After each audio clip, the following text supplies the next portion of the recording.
Alamos there. Well, I ought to tell you that we have the restroom and the drinking fountain. If we came through a glass door just now that I opened up. If you go back through that and take the first right, there's a hall that has both facilities. And I just asked my son to just go ahead and... Okay. And I'm afraid, yeah, he could do that. That way there's no, I mean, nobody can say that we did anything then. There's a videotape if they want to Well, make any kind of claims or whatever. I'm afraid mostly it's going to be very boring. It's Well, me staring at the rock. We suspect that. That blue stuff works good. And you'll find pieces of the blue stuff. Yeah. All I was trying to say, though, is I think that as the lava flowed, this red stuff was in the bottom of a sandy area, and so I think that would have been the bottom. And I think as the lava flowed, it just stuck to it at that point, and that's where you get the two. So most of what you're looking at is the 13-million-year-old flow, but I know for sure that some of the red pieces that I've taken out of the center were the 49-million-year-old stuff. And I brought you some things to... I'm just going to slow down a little bit here, if you don't mind. I'll try. The first thing I want to do here is just examine the rock macroscopically and just take a look at all the outside, take a few pictures, try to note down what I think are the important features that I see, and then we can go and you can point out the stuff I've missed. I'll leave you alone and tell you. Okay, so I don't need to be impolite or You're not rude right now. I just need to look at it and think a little bit and try to. Should have had a bigger. I didn't realize. You told me how big it was, but I just didn't have a. Do you happen to have a ruler or something? Bless you. Wonderful. That would be just great. I've been a scientist all my Get life. a sense of the size of it.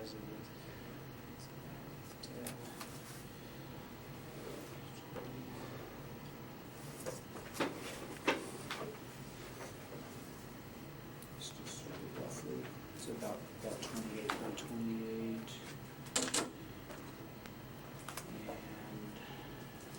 And we're talking about like 24. Have you ever weighed it? Yes, and I wrote the weight down somewhere and promptly have lost it. It was either 22 or 24 pounds, but that was after I had taken some samples, so. That's close enough, really.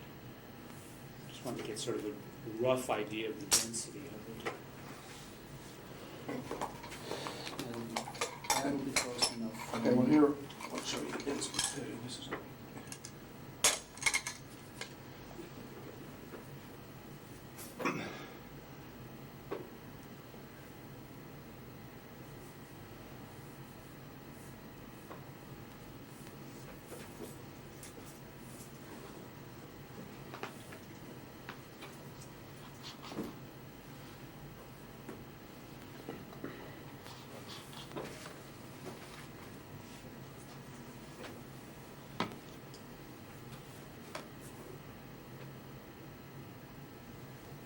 Or in a real geology department. I'd have a chart of colors here, a noticeable chart, and I could do that, but we don't own one since we don't do rocks very much. Mm-hmm. But,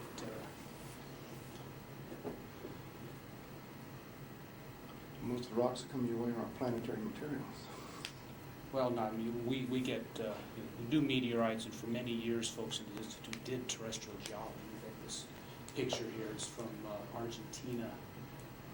Many years ago, there's a big push to compare meteorite and planetary geology with Earth geology. So for years ago, there were folks that did a lot of Earth studies here, and with the current director, the trend has more been towards extrasolar system studies, looking for planets around other stars, looking at Kuiper belt objects, stuff like that. So it shifts. It's maybe not the best example too to study planetary trends and stuff. Like Mars, I think, is showing some. It's the one we've got, and I'm sure you appreciate it's very difficult to try to generalize when you have only a single instance of something like life. And when I've been using the second instance for a number of years to make my opinions, it's why I guess it's made me form different opinions.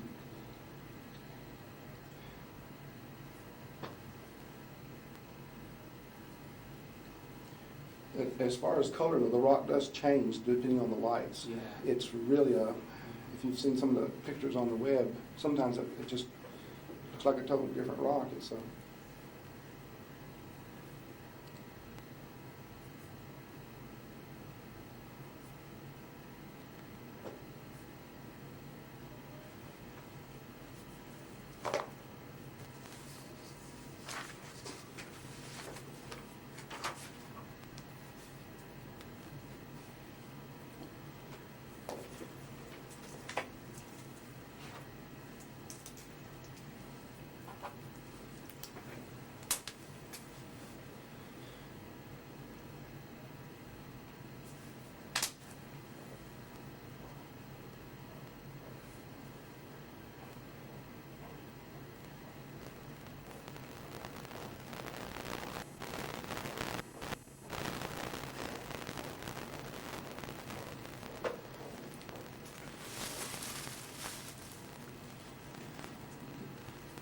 you can feel free to turn it or whatever you want to do, or I'll turn it for you.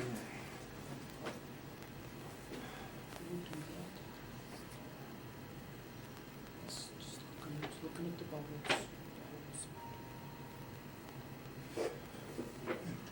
Here's the core sample. This end was one I heated, so you can get an idea of what the entire interior. You get a sense that the exterior is very much like the interior. There's bubbly all the way through.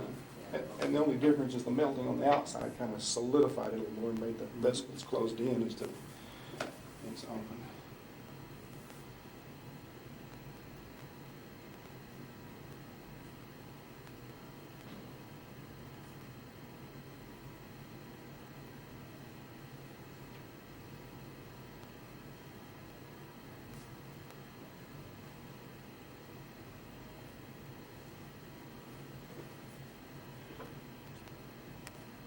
This also is very possibly the orientation it uses coming in too. It looks like this. See, this area here is melted more, and there was a parting of air across here, so this almost acted like a rudder here on the back, I believe.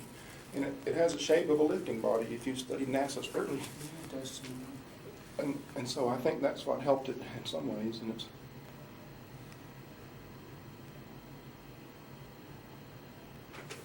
I wish somebody knew what it was doing, would study that, and they could figure all that stuff out.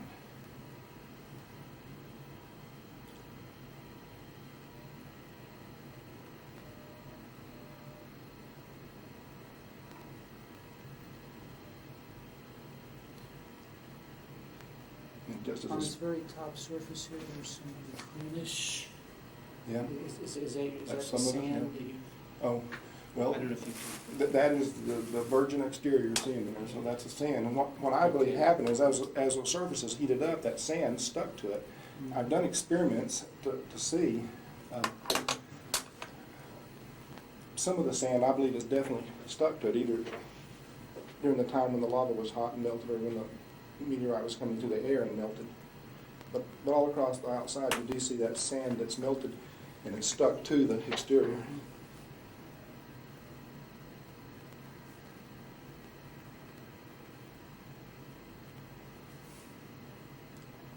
You know what's so funny is every layperson that looks at it goes, "Gosh, that looks just like a meteorite."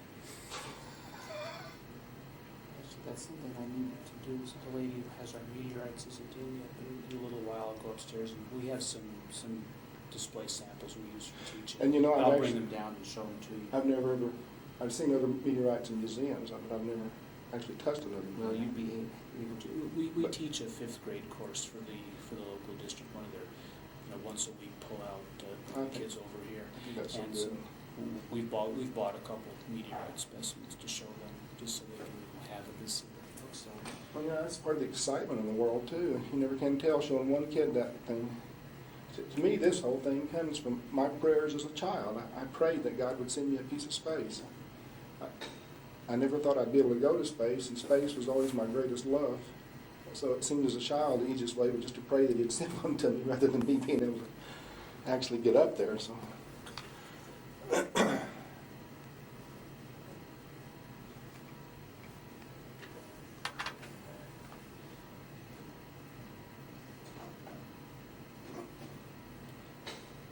that's part of the reason I kept it in my closet so long too.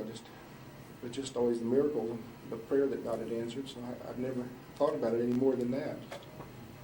What was it that got you going to Well, bring it out in the about public now? 5 to 7 years ago, I noticed in these cracks, these things growing out of it. And, well, and I've always had as much skepticism of anybody. Was it a meteorite or not? I know the circumstances of its fall and all that, but as a scientist, the first thing I did was, was begin questioning it.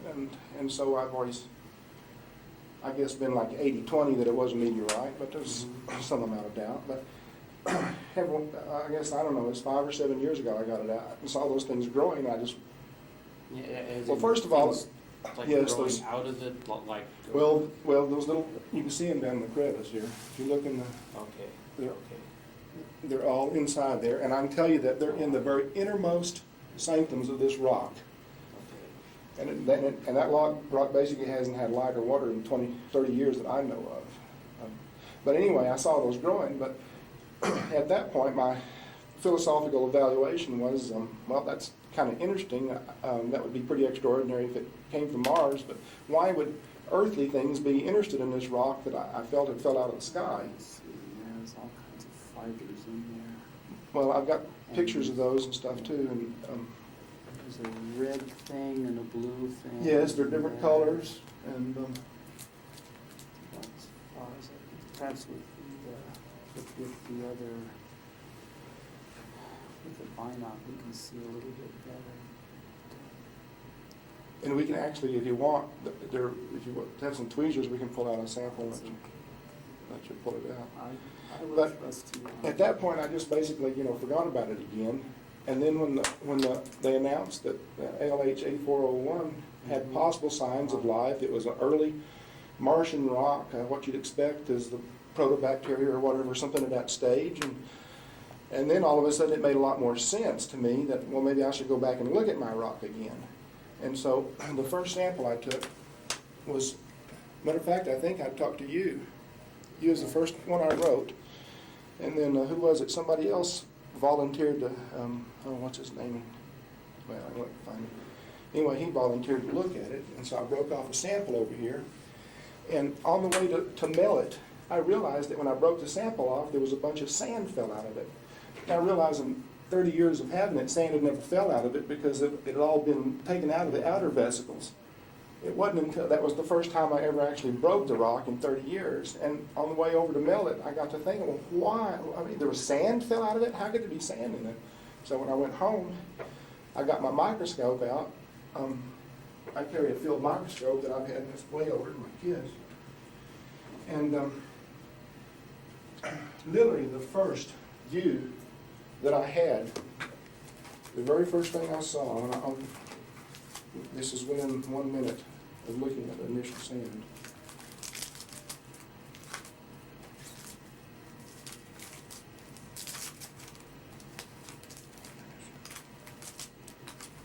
There.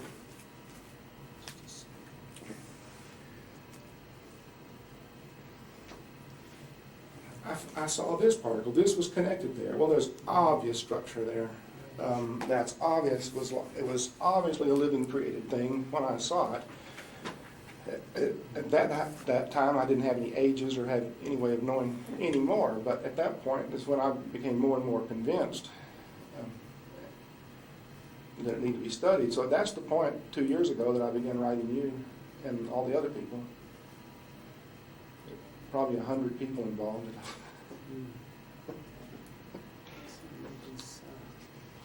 Fibers are sort of like gnats coming off the inside. Well, what you'll discover, I think they're a version of fungi that has encased itself in glass. It has plenty of silicon available, and it has to be able to.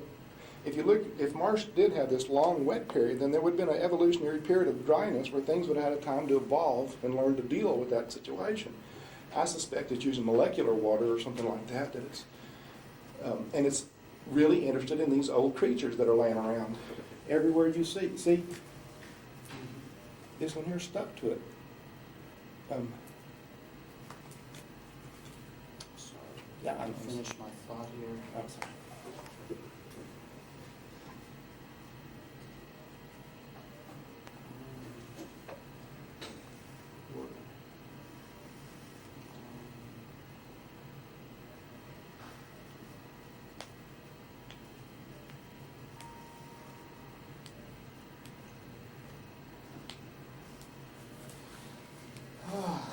Okay, yeah, I'm just trying to get as much as I can here, you I understand. It's, what I need to do is try to make the most complete, believable, reputable, Record that you, you know, record of the rock. And if I haven't done that, I haven't done my job. yeah. I So, understand. you've got to excuse me if I'm No. trying to. Alan, you don't have to apologize to us for anything ever again the rest of your life. You've been a trooper through this whole thing, and you're one that's offered to actually look at it, and so It's you not can be as ugly as to me as you want from here on out. You've been a saint in my book. But I'm just going to say these Yeah. things end up sticking to it, though. That's one of those, Mhm. and they seem to be concentrated around these pieces of debris. Well, that's a fungi type of situation. So.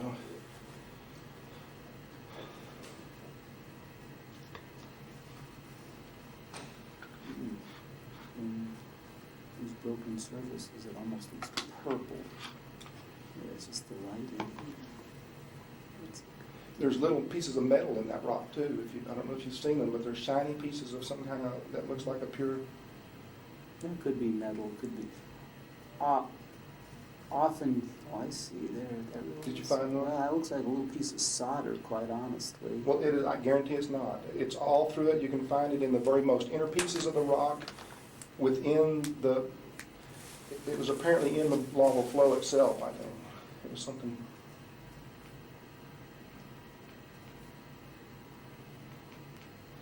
If I remember right, there's a great big piece somewhere that. Well, it's so hard to remember exact positions on that.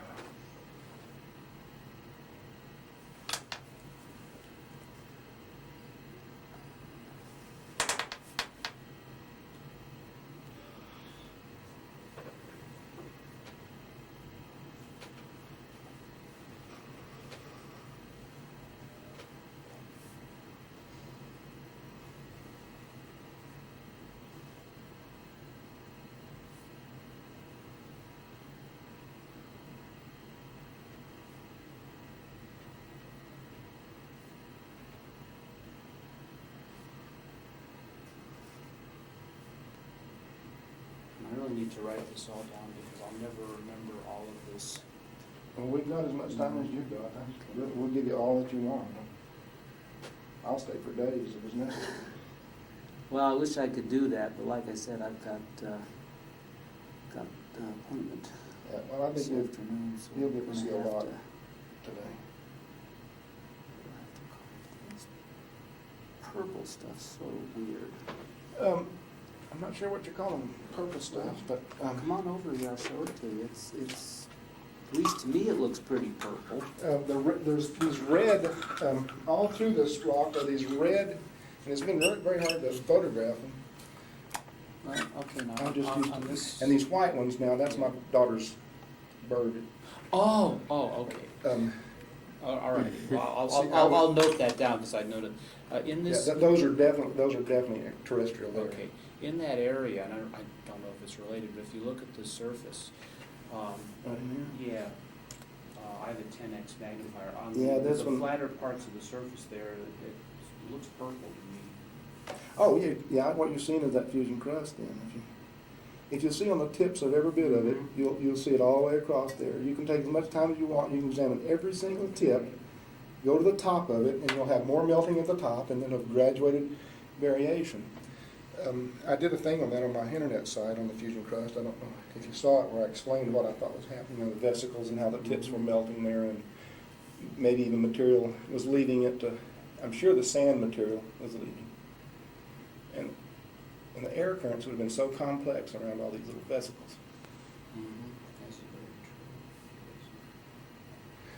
very true. Well, that's good. I'm glad you identified that for me. That's really good. Purplish is, it's a dark blackish purplish or something, kind of a. Yeah, it's not royal purple, but it's a dark. And also on the website on the fusion crust, I showed the best picture I've been able to take of a flat portion of the fusion crust. But you can go across the whole rock and look at it. And some of the more melted areas, you may want to. Nice. I don't see the purple stuff further down here. Is that You want to turn it concent- over? Sure, I guess that'd be a good time. Want to see how much is falling out of it? Yeah, is this? You can see every grain of that is probably Martian sand. There's no time how many Martian species I've already sneezed and lost. Well, you gotta figure that if they could come on this rock, they'd probably come on others, and we have. You know, 13 I do- Martian rocks that everyone agrees with are, so, if there are I bet rocks these there, are they're laying- on the Earth, it's no big deal. I bet these are laying all over Antarctica. I've read the stories of them picking up rocks on the ice that they think is a meteorite and throwing it down because it doesn't have the right fusion crust. Mhm. The problem, the meteorite rules have developed empirically over time, and they need a philosophical touch to them, I believe. There's some sense to the talk about fusion crust. I mean, the rock, a rock that's out in space, when it comes to the Earth, is coming at the Earth with, At a minimum, Earth's escape velocity. So, Well, when it's coming toward the Earth, it's coming at least at 10 kilometers a second.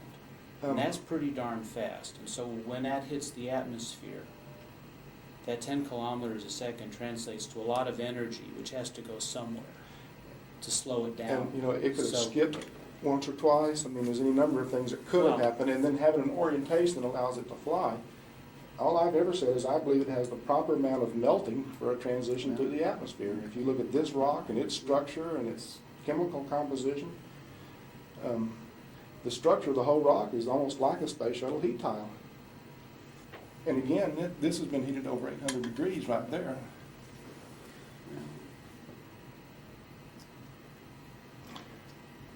So I can understand there being a dispute about it, but it just always seemed to me an open observation of it would resolve that dispute.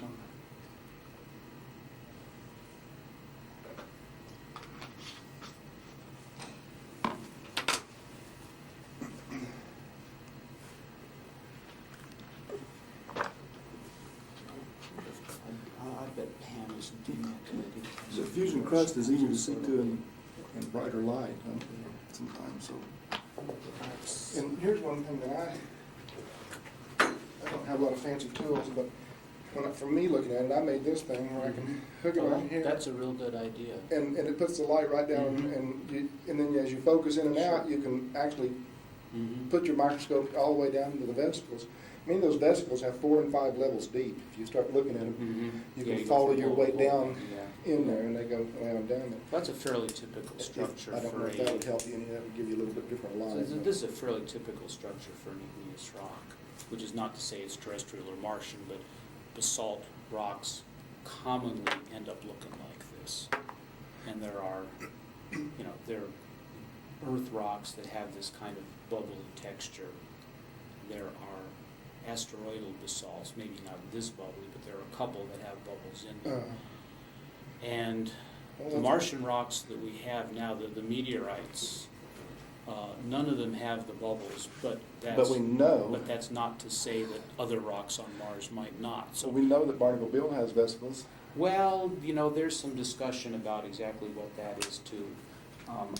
Well, Not everybody agrees with everything that's been said by the Well, I know that's- that there's a lot of discussion about that. One of those rocks, They were saying, oh, this is definitely a sediment, and it's got these round things that are coming out of it, so it's like a conglomerate. It's got pieces of gravel that have fallen out. There must be 15 different ways well, I've got to some make of a those rock. rocks in Yeah, there. must be 15 different ways to make a rock that looks like that at the kind of resolution that they have. Now, if you had it in front of me like this and can use my hand lens, Then you'd know. I could tell you what it was. But Uh-huh. if the smallest object you can see is that big, like you would on the Pathfinder things, it's real But- tough to tell what the heck. I mean, imagine if you had a picture of this rock, like a digital picture, and sort of smoothed it out so that all you could see was stuff that big. You wouldn't be able to tell much about this at all, and that's sort of the Well, sort here's, of the problem. Oh yeah, I've seen those. Sure.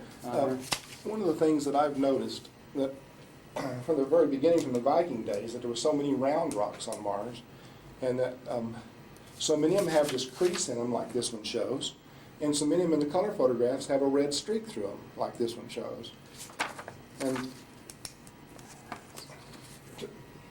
to me, one thing that explains that is, you know, like pillow lava on Earth forms much like this because the Yeah, cool water cools it very quickly, and so it makes these structures just exactly like Yeah, this. well- I think on Mars, that when these things was going, it was very cold too when the thing came to the surface, so they cooled very rapidly on the surface like that, gave that rounded structure with creases in them. The only thing I can think of on the red stuff, if there was some kind of atmospheric change in the 50 million year range ago, that caught, because you see the red streaks everywhere we've been on Mars, you see those red streaks in it, and this is probably from another site, and it has the red streak in it.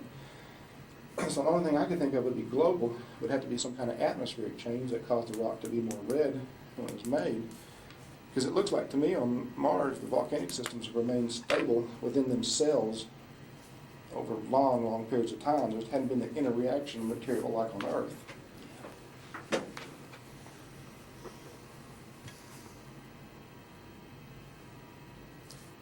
My disappointment is if this is from Mars, though, then it ought to be in the debate so that we could get the horizons expanded, maybe, and get a little closer to what's going on.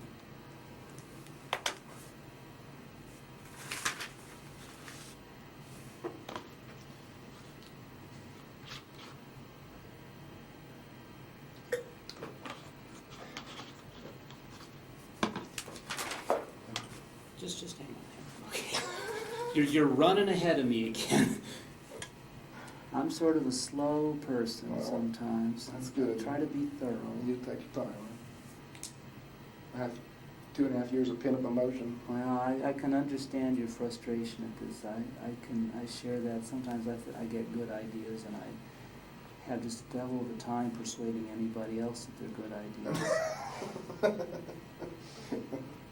I'm sure you've had that kind of... Well, I've always worked for myself, so every good idea I've had, I just go ahead and do it. I don't ask anybody else. I guess that's why they consider me a rogue or something when I try to talk to them. But I've always had to arrive at my own conclusions about things. I've had to be able to look at my own eyes and see what I see and understand what I'm looking at.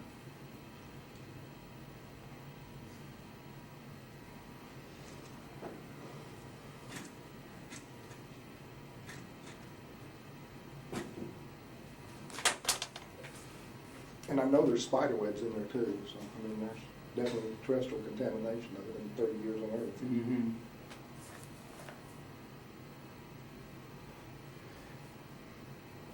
And you know, I keep finding more and more worms in it. At first, I didn't think there was any chance they could be from Mars, but I found one the other day that fell out of that hole in the inside.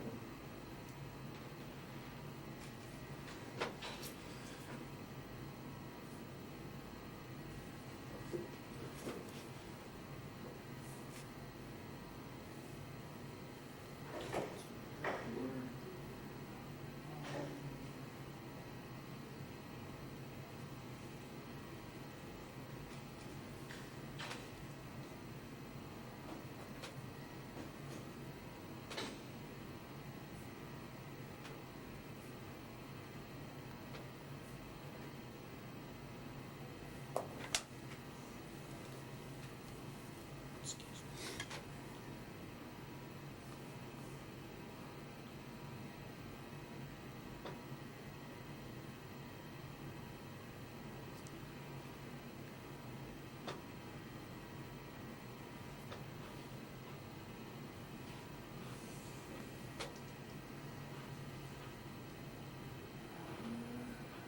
Is this area here one of the ones that you've identified as fusion crust? Well, the fusion crust is all over it, but it is more dense in certain areas. That does look like an area that you could see it on top of every one of those, even the macroscopic view. And see the, now I don't know about these streaks, but there's definitely streaks that go right here and right here, and I don't.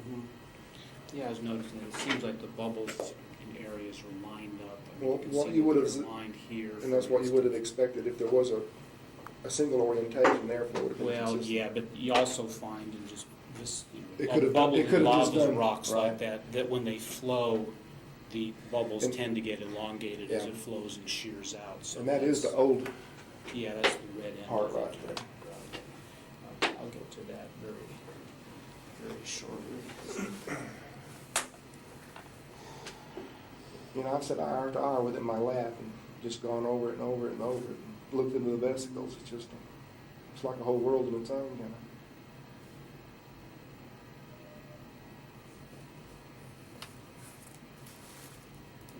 Do whatever you want to with it. Okay, that's its surface on the other side.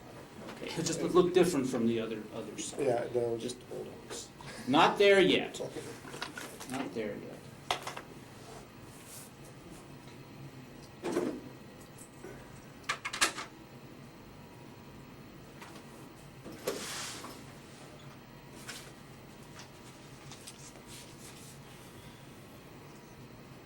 That's some t-shirt transfers there. I'm trying to bribe the government scientists who are t-shirt transfers. I'm not a government scientist. Truly, I am not. We are an independent outfit. We're a government contractor, but the money comes sort of third hand to us. It's okay if I bribe him, he says. I'm not, you know, like I told you, my job does not depend, nothing depends on what I do on this report, except that it be a good one, except That's a that it be good high quality. situation. So that's the only place I come into this, and Oh, look, those are pictures. not easily bribable, I guess. It's quite a bit. I've always found the truth was hard enough to find. Don't go looking for all the falsehoods you can find. So I just try to keep focusing on looking for what seems to be real. Now, this red stuff, you said this was with the young potassium argon age? The gray material is the The 13. gray is the young and the red is the old. Yeah, and the red is the old. And the red, in natural light, the difference is more. See, this doesn't look gray at all in here.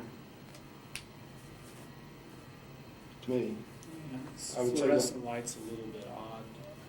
We can take it out and get a better feeling for the commenter.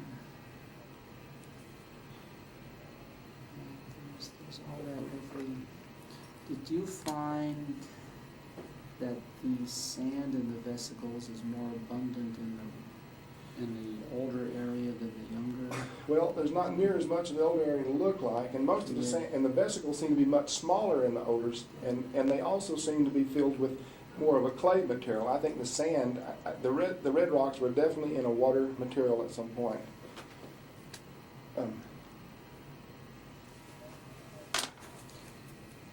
So, I think the abundance is about the same, but there's not near as much of the red rock, and the vesicles in the red rock appear to be much smaller in general than the vesicles in the gray rock. Here's an example right here.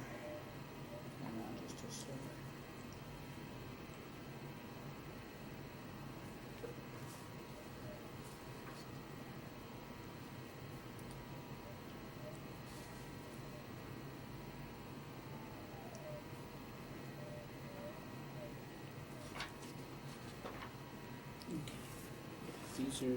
These are pictures of the fragments that were. Yes, now this is when I first got the dates back. I drew up this picture before and the more I looked at it, I said, man, that looks like it's the same rock. How could there be a rock that's 28?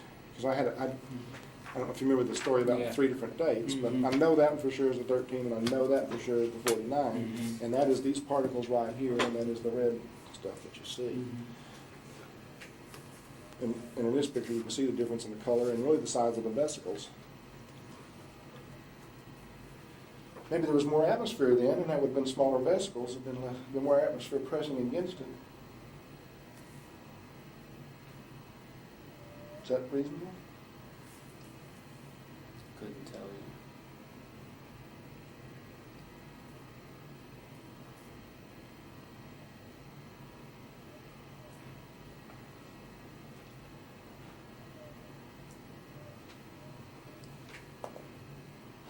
Okay, you've got these corks in here. Tell me about the corks. Well, this is where I've taken the course on this. One of these goes all the way through the rock, basically. Is that it? This one seems to bottom out a couple centimeters. Oh yeah, here's the one that goes all the way in. Okay, that looks. Oh, here's where that little light would help you. Yeah. Now, partly that's it, and partly the depth of field on this. You can't go that far. Mine will go Yeah. quite a ways down. Mine will Okay, definitely I can, field's about I can see to the bottom here. What did you use to take the core? a copper tubing, 5/8 copper tubing, which, go try that with some New Mexico rock. Here's them. And on the internet, I actually have pictures of mine. Okay, that's that plumbing pipe, right? Yep. Yeah, I was just fixing our plumbing the other day. Well, I did that for several reasons, because everybody knows the strength of copper, you know, how soft it is, and the fact that I can drive it into the rock is significant, I think. And also the other thing is it leaves pure copper wherever it goes. So we know that, you know, we can identify those contaminants very easily. And then this one goes way. It goes almost all the way through the rock. It goes about that deep. So that you can see, and every core, every bit of that I got out was like this, the grade. Okay, so it's. Most of it's been sent off and tested. It doesn't exist anymore. Okay, so the internal structure, okay, core one is about 3 centimeters deep.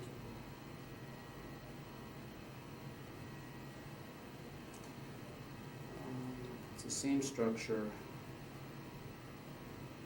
throughout it.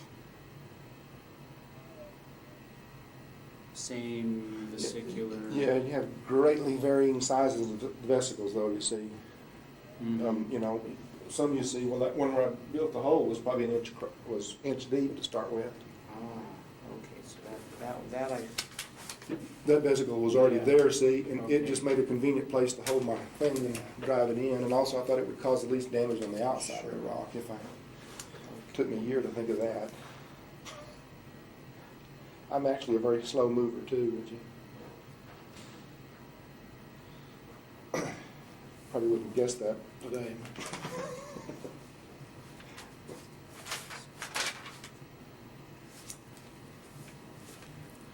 okay, yeah. Well, then when I did that, and I've got the other, I've got them on my computer over here if you want to use it. I mean, when I did that, I got 3 or 4 of those core samples that made up about that much. And then I got a whole petri dish of sand. And then out of that petri dish, I found 5 little nuggets, which I think may be what they saw that they think are calling sedimentary rock. It's sedimentary in that it did settle on Mars or wherever it happened, and the water evaporated from it, and I think it is intact for 13 million years. That was one of them. And so there was 5 of them. The first 2 I just crushed. I just wanted to see if they were rocks or if what they were. And this, I just got my camera at this point too, so some of this is not recorded very good. But the second one, How big are we? Is this a petri dish? that's this that size? exact same petri So dish. we're looking at stuff that's a couple centimeters in size. Yeah, or a centimeter. Uh,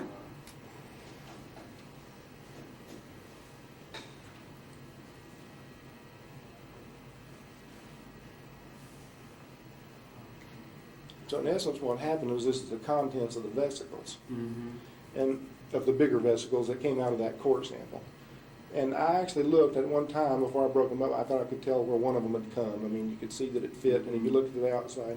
So here's what I think happened: is you had this sand laying here, and then and these little red particles of the 49-million-year-old stuff laying here, and the gray lava came along and trapped it in vesicles.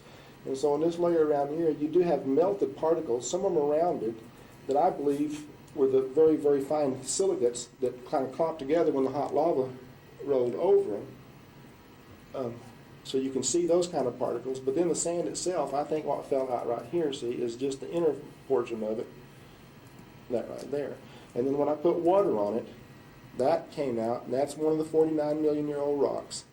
And I know that for sure. What am I seeing there in my picture? I can see there's a Well, what rock you're inside doing the is that water. this, What's happening? well, what happens, I put a drop of water on it, and the sand is just falling off of it. So, yeah. This is what leads me to believe that that rock hadn't been wet since the lava flowed 13 million years ago, Okay. because that would look like that if it had ever Right.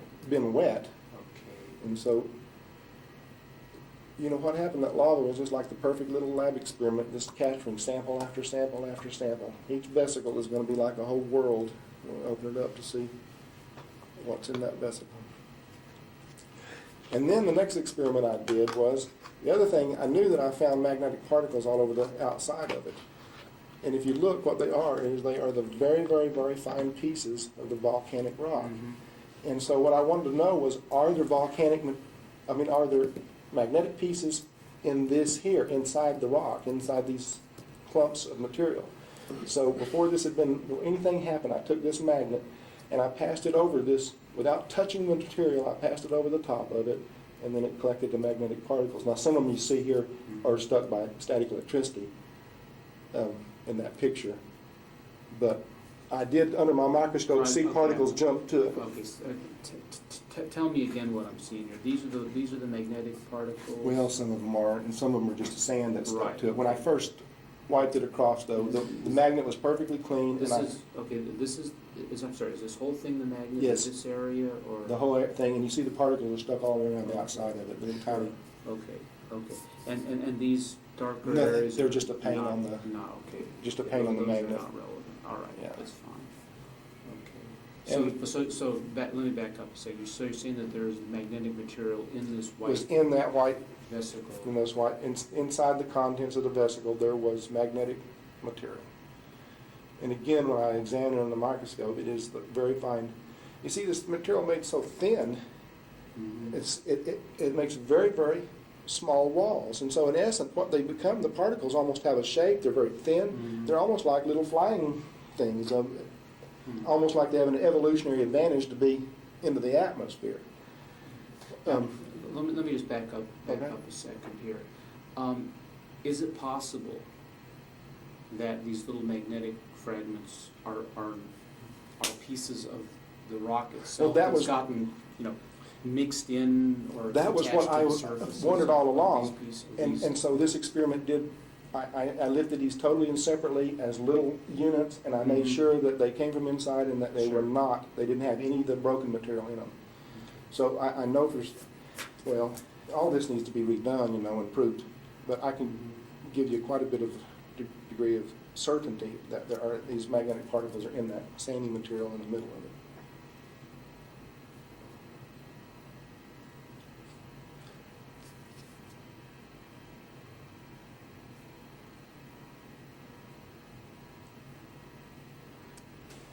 So these sedimentary rocks are in there, and there are still some more little tiny ones that I haven't broken apart. I didn't realize how scarce those things was going to be whenever they came out that day when I took the core sample, and so I ended up squashing all of them. I've got most of it on photograph, so I should have saved some of them. But there are some tiny pieces of it that you can see, and of course I'm sure there's more in there once we get to the You'd expect so. The point of breaking, Yeah, when it gets dissected. If you found stuff like this on a drill core, you're likely to find it fairly common within just And when you random chance. look down that big long hole, I mean, it gives you a pretty good feeling that rock is the same all the way through. It's just the lava and the vesicles full of sand. Mhm. This is broken. Yeah, and that's the Broken off a little bit of the surface yourself. Well- Is Yes. this a break you've done? matter. here? Yes, matter of fact, that is a place where I got the 28 million year old sample. You see, that was a mixture of both. I thought the red stuff might be older, but it's really a very, very thin sheet on the rock. It's not.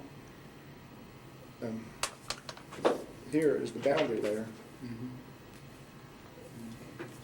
and again, I think outside you might be able to see that better, but.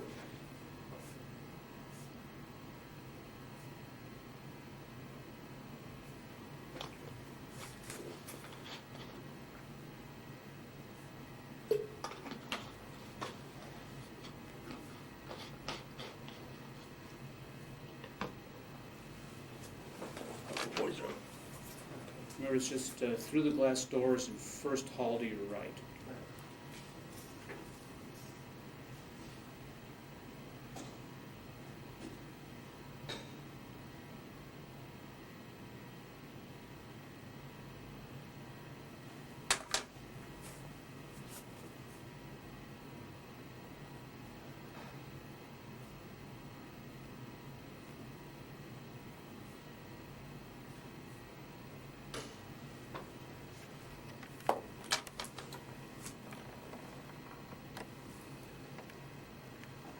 afraid your tape is going to be really dull.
Okay, you were saying that the red stuff appears to be a very thin, thin layer on the surface. Yeah, as you look at it, you can see it's like right here, but then already right there with the gray stuff.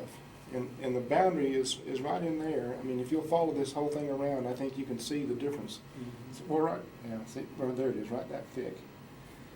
So the gray is starting right there, and the red is just a little tiniest little bit of the, Yeah, I see what you're saying. So, and right like here, there's a little layer of sand, of that clay sand material that's Mhm. between them, which again is 36 million years. so the red layer, I mean, are you? I think it's upside down now. Well, yeah, I understand that, but are you saying that the red layer is like, if I separated the red layer from the rest, would it be a slice of rock like this, or would it be just a very thin I shell think it's on just the a outside? shell over it. And again, what I think happened is that lava fused to it, and then when it got ejected from Mars, who knows what happened, and then coming through the atmosphere, it smoothed that off. So I suspect it was maybe just No, less than a millimeter thick. yeah. It's so hard to know what happened out here, the parts that are gone now. Well, actually, that, you bring up a good question here. You say parts that are gone. This was the only object you found. There weren't other pieces of it out there Right. in the field when you found it. Right. My aunt didn't give me much time to Yeah, I look. remember you'd said that. She was interested in cattle, not rocks. It's a bit more immediate concern, I guess. It was to her. She wasn't. I could, Well, were you ever able to go back and see if there are other highlights? Well- Sometimes meteorites drop more than one stone. Sometimes they Yeah. don't. It's just. I don't some suspect days- it did. If anything, I think what happened was pieces Yes, were coming off smalled in off, small as they came. pieces. And I think it was cool and going relatively slow by the time it hit the ground. I think it had been flying through the air for a long time. And there was, I think I told you, there was a report of somebody in town that had seen a meteor, but see, that we were just lucky we went to town the next day because my aunt, usually we just went once a week, and that happened to be the time that we went. But she didn't like to spend time in town either because that wasn't cows. She was a cow whisperer.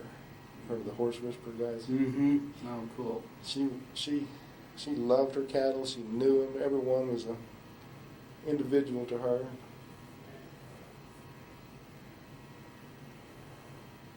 She'd get out there and walk among them, put her hands on them. It's incredible.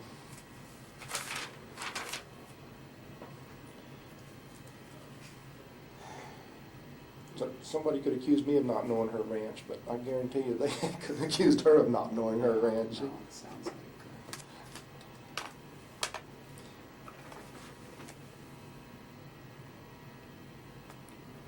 Seeing white stuff on the surface. Yeah, and that white stuff is the birds. No, that's interesting. And that hadn't been disturbed either. That's a sandy area that was Yeah, exposed to the outside and has melted to the surface, I believe. If you wanted to put a drop of water on that too, you could do that if you just want. I don't want to disturb that any further. If this, To me, it's always a balance of trying to do whatever I can to get somebody to look at it compared to not destroying the rock in the Yeah. process. yeah. in my own natural curiosity, I'd like to break it apart and see everything that comes out of it, but yeah, I'd lose half of it.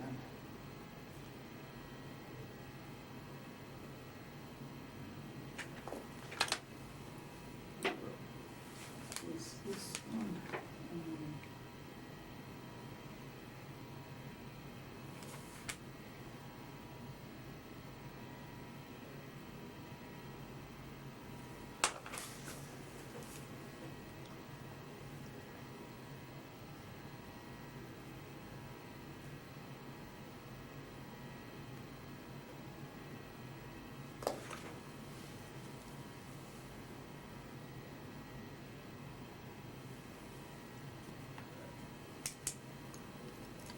I got more batteries. Getting the light.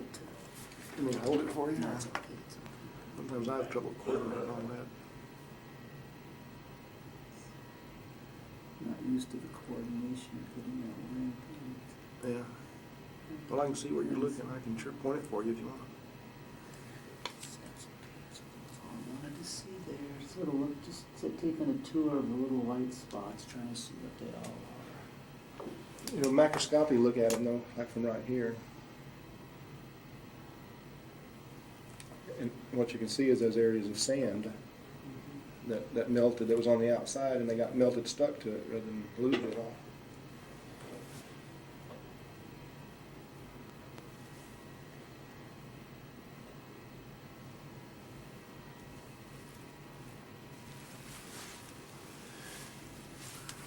The other reason I don't see why there's a legal problem is because this is really just, I don't see that anybody's done anything wrong. Oh, no, no It's one's, just people, you know, it's an extraordinary event. no and one's done anything wrong. I don't see that- There's nothing at all. I don't think anybody's done anything wrong. It has nothing to do with that. It's not like their hesitance has to do with breaking any kind of laws. There's some restrictions on who they can talk with just because and on what subjects because they're government employees. Like, they're not allowed to talk to contractors about contracts that are ongoing, for instance. I'm not sure I understand their hesitance here, but they felt that that since this was something that was requested by by Congress, A year and a half before even talking to Congress. okay, well, they felt that even though, I mean, because it had come through the Congressional Affairs Office, that they probably needed to get clearance from that office before they talked. I don't know, I can't explain it, I'm just repeating what I was told. And I said, the heck with it, you know, it's silly to have to do that. My But goal is to no let matter. everybody in this world that wants to study a piece of this rock have some of it. I think there's enough here. These people could spend ages on the sand alone. This is considerably larger than most meteorites, and there'd be quite enough here to work on. I don't think that would be a problem. When you imagine how much is in those vesicles, I mean, we're going to have Martian paleontologists now, and I don't even know what you call that kind of person. Exopaleontologist. Is it- I know that's- I know you're a right. fellow who has a business card that says exopaleontologist. You're probably right. I think it's a little presumptuous. I mean, here's a guy who's an expert in a discipline that doesn't have any samples to work on, really. Well, you know, So sometimes you it's just have to sort of- start early, you know. Yeah, I know, it's, you know, Well, I think what this tells us is that we're going to get a lot of samples in the future. And my suspicion at this point is life is everywhere in this solar system. That you can find it in nooks and crannies everywhere. And then I'm in the rest. Okay.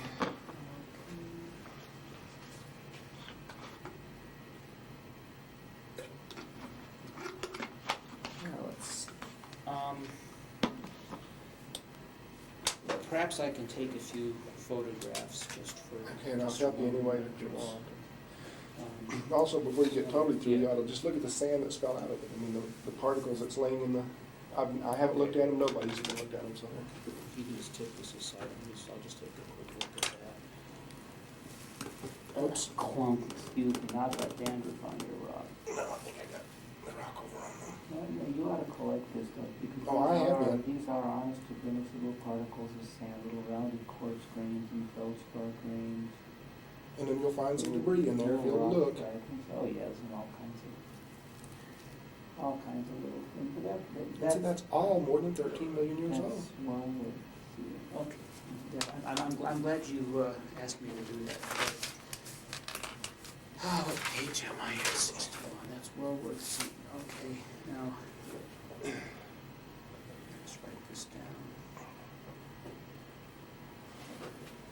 Well, then here's I couldn't figure out any way to transport it. Here's a thing of dust, dirt, pieces. This was a clean bottle, and so all of the insides have been coated by its own material. But if you want, I'll leave this all with you if you want to. Just hang on a second. Let me finish writing this. But that's interesting. Just finish my thought. Okay. I'm sorry. I'm sorry. so slow. I should, no, you're doing great. So many things I want to think about.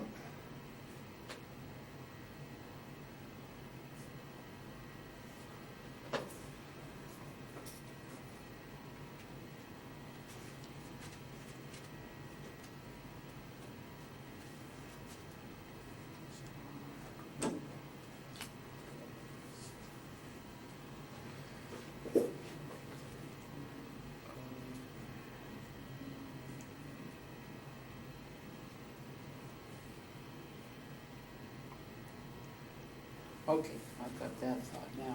Let me take a quick look.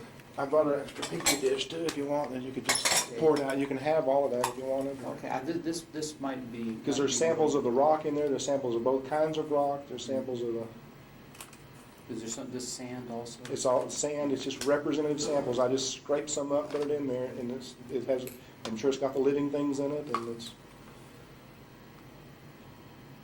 Oh, yeah. Yeah, that's good. That's got the sand. It's sort of an odd business, but I'm one of the, perhaps the only person in the world who's ever worried about what kind of sand is on meteorites. There makes sense was, to me. I mean, well, there was a case a number of years ago where a meteorite was being offered and sent for classification as having been from central Mexico, from a well-known strewn meteorite fall field called Nuevo Mercurio. This is a place where a meteorite came in and broke up into thousands of fragments, and they're strewn all over the desert there. And those are a good place you go and pick up meteorites. And this fellow said he'd gone down there, was picking up those, and had picked up a piece of something else. And that sometimes happens. In a big flat desert, you might get a meteorite. Well, there was some concern that that had been a rock that had come from Australia. And in Australia, meteorites are considered to be property of the Crown, and it's illegal to export them. So there was a fuss and bother about whether this sample had been So you looked at illegally the sand? exported. I went and looked at the sand from it, and this has never been published. I was a little bit afraid of being sued, but it was pretty clear that meteorite come from Australia? Well, what you could say for absolute certain was that it did Didn't not come come from from Nuevo Mexico. Mercurio, and you could also say that its sand was identical, as near as I could tell, with the sand of the Nullarbor region of Australia. You can't prove that it came from Australia, but you can say it didn't come from here, and it's consistent with that. So this the angular nature of this sand, I can't go through each particle and fake that. I mean, those are. No, this is legit. I'm not meaning to imply that Well, you've done I- anything. I'm just saying that Other people this imply is an things. issue that I've Yeah. looked at. Well, I thought it was a valued issue for a long time. I've tried to get a number of people to look at it and just make. Ron Balky was that first one I sent to, and the first thing reason I sent the first sample to him is he said, "I don't think it's a meteorite, but I'll tell you where on earth it came from." Ron Balky, is it JPL? Is that the name? Okay, yeah, I've seen him in their press office. Maybe his name Yeah. goes on all the Mars Global. Yeah, he does a lot of stuff on the emails. internet and stuff like that. Yeah. Um, He'll tell you where it's from. Well, and so that was 2.5 years ago. That's an awful lot of pride on his part, although some really, really good geologists can do that. There's a story... Well, he never did, though. I asked him over and over, well, where on earth is it from then? You're saying it's not a meteorite. Tell me where on earth it's from. And he never would answer that question. And he never would let me talk to that geologist. You're welcome to keep all of that Okay, if you want. if I may, I would like to take a look at the try to make some kind of mounting with the sand, do some SEM. You can have all that, you know, the petri dishes, the bottle and everything if you want. Petri dishes I don't need. You can have it, but if you don't mind, I'll take the bottle and I don't. Do you happen to have Did a you put- permanent marker? Yes, I sure. I didn't think to bring one. Let me just. Actually, I was doing a garage sale the other day and I was writing I was using my cards to write the prices on it. Yeah. Let me just. You'd call this mixed fragments? I'd say Would it's, that be yeah, good? it's a total mixture of things that have come out that I've captured. It could be pieces of the rock itself, pieces of the sand, pieces of the red rock, and it was all in there. So it'd be a representative sample. There are some of the living things in there, I'm sure, and some of the remnants of living things in there. So that would be a very good representative sample of what came out. I also noticed there's a little shard of copper metal Then that came off. that goes off of your pipe. Well, that's easy to identify. Yeah, that's easy enough. See, the reason I didn't clean off these things where my daughter did, because somebody needs to do that. As an expert, they need to examine every particle on this and let's make a decision if it's from Earth or from Mars. We don't want to throw away anything that might be useful to us later. There, so I've got that. I will take a little bit of that and mount it up for examination, and when this is all over, I can return the rest to you. I was just going to say, there's a story that goes around about in World War II, a Japanese transporter ship was captured and it was in ballast, and they sent the ballast to a guy in England who was an expert on Southeast Asian geology, and he was able to tell from what rocks they'd used as ballast where the ship had been in its travels, and that gave him some real important information on the Japanese trade routes.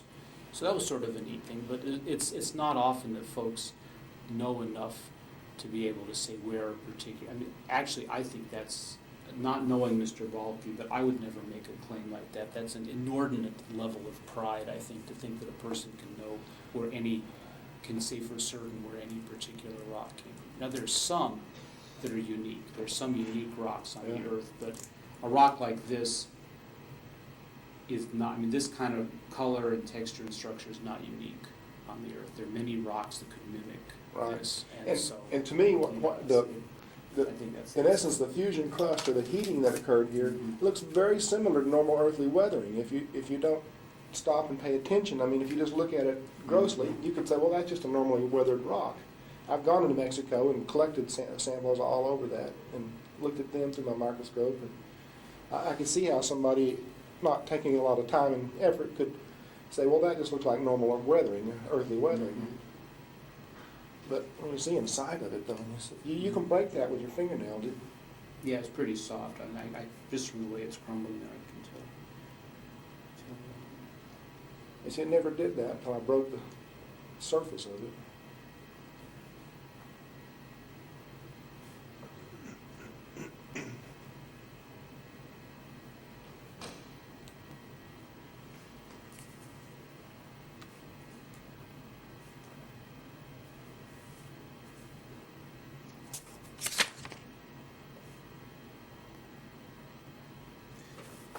Okay, why don't you tell me about the core fragment here?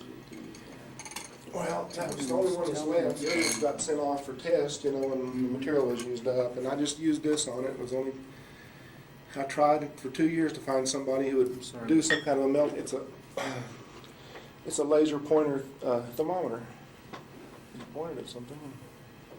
Oh, and it measures it. It measures the temperature. Yeah, Oh, that's cool. So So that what- points the laser, and then, Yeah, what first button turns the laser on and off. okay. Did you see the Yeah, laser? okay, so, well, no, I see. And the other button measure, then takes measure. it, and where the laser hits is where it takes the temperature. See if he's living. I have to check every At once in a least while. 80. 83. That's close. All right. Okay, so if I turn Well, it. everywhere, I never could find a lab that did melting point tests or any way to determine, to give me some idea of what was going on. So I just bought that so that I could do it. And what I did was I put a wire around it to hold it up. and then heated it to 800 degrees, and then within 6 minutes, it was back completely at room temperature. But I think the wire artificially held that temperature in it. I think that I could hold one end of that rock and put it in front of a fan to simulate air going by, and heat the other end probably to 800 degrees and still hold the other end. 800 Fahrenheit? 800 Fahrenheit, yeah. And if you see, that's exactly the structure of the space shuttle heat tiles. It's just nature's version of it. But thin walls and lots of vesicles, that's the way they dissipate heat. Except they put a smooth surface on theirs, and this rock had the rough open vesicles to nature rather than... Well, you certainly did melt it, and that's quite clear. Well, so that's man-made melting. And, How did you know the 800 Fahrenheit? Well, I just kept... From that? Yeah, I just kept until this max is 800 on this, is as far as it would go. So when I could point the thing on, and I did it a video, I've got a video of it somewhere at the house or something if it needs to be proven or something. But That's okay. I got me a torch. Like an oxyacetylene? I'm not sure that was the exact mixture they used, But some kind. yeah, it was one of these little, it's the high, there's two different bottles you can get. You can get a bottle of low heat fuel, or the other one is a real high heat fuel, and I got the highest heat. It's probably oxyacetylene. Yeah, I didn't even look. My son took metal shop last year. I got to hear all about this. I'd love to do that someday. Yeah, I wish I'd had the chance. When I was in high school like him, what we had was mechanical drawing, which has been absolutely useless to me. But if I'd learned how to weld, that would have been great. Anyway, what I was going to say was that you really have melted this rock here, and most typically, I think you probably got a whole lot hotter than 800. I think I did too, because basalt rocks like this usually melt around 1,000 centigrade, 1,100 centigrade. So you're talking about more like 2,000 Fahrenheit rather than 800. In the outer vesicles, I have found particles of glass. Have you? I don't know if you saw those on my website, but there are places where I believe that the silicon contents of that vesicle melted basically to the shape of the vesicle. And I have pictures of that. You say the silicon content, like the sand The inside silicon, right. Here you see, you can see the actual particles melted in it there that didn't completely melt. Top or bottom one am I looking at? Sorry. Well, Okay. this one. Yeah, okay. I think there's another view of it, with a different light. Yeah, okay. But on one side it's perfectly flat, on the other side it's exactly the shape of the vesicle content, and then you see in the middle of it, it's like a little paperweight. It has these little things that didn't melt that are stuck in it. And I found 3 or 4 of those already in the meteorite in different vesicle contents as I've looked at it. So the melting point of glass is 1,000, isn't it, or 1,200 or something like that? Well, So to me, yeah, it depends. what it means is that I have to get... Yeah, I mean, there's glasses and there's glasses. If it's your normal window glass, it's an alkali silica glass, and this probably is around 1,000 Fahrenheit. I mean, you melt that real easily with an oxyacetylene. With a torch, yeah. Yeah, something like Pyrex, or if you had real quartz glass, that melts much hotter. Yeah. I mean, if you ever tried to melt Pyrex, try to do some glass blowing. I've had a chemistry set ever since I was tougher. 6 years old. Yeah. I had a Bunsen burner way back there. The first kid in my block. If you give me, I'm going to run upstairs and see if the lady that has our meteorites has come in, and if she has, I mean, she ought to be in now. I'll go up and see if she's got them and bring them down, so I can, I can show them to you and see what it is so you can see what people have in their minds when they're comparing. I've spent a lot of time since then researching it and looking at them, so I do know what you're talking about. Okay. But I'd love to see them. Yeah. Okay. Anyway, I'll be right. I'll be back. Okay. I'm going to boys drink ones. Okay, Is this all of our water? yeah, I guess I'm gonna get some more water. All the water.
he does. He sings to the right person.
I'll just get some more water now.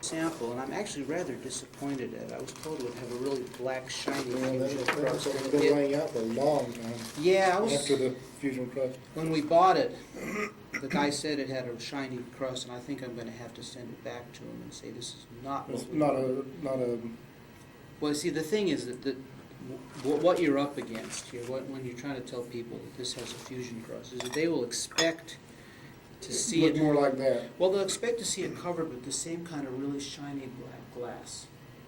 And, you know, this is... Which it is on the very tips of it if you look. Well, okay, but that, you see, what they're expecting to see is a rock that has this, if you can imagine this coating here to be shiny, really lustrous black glass, Well, if you look at that's it- what they'd expect to see. If you look at the microscopic versions, they are that way in certain Well, I places. understand what you're saying, but you gotta understand that when I people know, are coming to look at this, I they know. expect not to see here I know. and there and the other, they expect to see the whole thing covered with The something. problem is these are the empirical things they're used to looking at. This is different than what they've seen before. And so, and you know, you talked about heating too, that a lot of them explode. But I don't think this one even got hot on the inside. The reason that many of them explode is because the whole rock has just gotten, basically you vaporize some water inside of it and cause the rock to come apart. What So- happens, what I'm told happens is that it's not so much that they explode. I mean, like this one is from West Texas. It's called Dimmet. You can sort of see that this is a really Yeah, nice yeah, I rounded can see that. surface. There's like a surface there, and these are broken surfaces that Uh-huh, happen on the uh-huh. ground. You see sort of like this surface, and Sure. this is distinct. What supposedly happens to these, and this isn't a rock, like this is a really dense rock, Yeah. is that it's not so much the heat that does it, but the pressure, because this rock Difference. is going 10 kilometers a second, and it hits the atmosphere.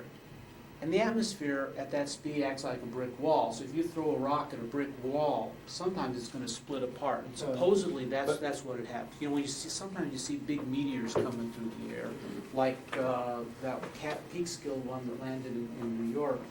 You'll see it coming through the air and it'll split apart into pieces. And the idea is that's sort of what's happening. Yeah, I saw one the other night that did Okay. that. That it's not so much that it's melting or boiling, but it's that the pressure of hitting the atmosphere, finds weaknesses in the rock and splits But it others explode much lower after they've already made that. Because there's one over in Roswell, or one over in New Mexico just a couple of months ago, Mhm. that exploded in a number of pieces. A number of people saw it. It was in the very near, it was almost to the earth when it Mhm. exploded. I think in that situation, probably, Yeah. the thing had heated up. Well, But, no. but this one, I think, was different in that, I think the heat was kept to the, maybe the Well- outer inch or so of it, that it would have been basically at a space temperature, 300 below or something coming in. And it has the ability to dissipate heat so well that I don't think the inside actually got hot on this one, but. Actually, with nearly, Um, the best idea people have on meteorites, the larger ones now, is that they retain their temperature, their space temperature, even, not even ones that are not porous like this, but the solid ones. Because what happens when they're coming through the atmosphere, they melt, they make this glass, and, you know, so the outside's melting because of the heat of friction of the atmosphere, but the air is blowing by it like crazy, so it's blowing this glass A lot of the heat off. away, yeah. That's the particles you see. Yeah, it removes the heat going that way, so it's in a way, it's like the space shuttle tiles, they're called ablative tiles, which means that, you know, the part that heats up gets blown away, so that all the heat doesn't stay there, it goes somewhere else. And so when meteorites have been found right as they've fallen, sometimes they'll fall and they'll break open, like they'll hit something hard. And when that happens, what the inside, there's some confirmed reports of frost forming as water from the air condenses out onto the interior surfaces of meteorite. When people say they pick up the meteorite and it's hot, well, maybe yes and maybe no.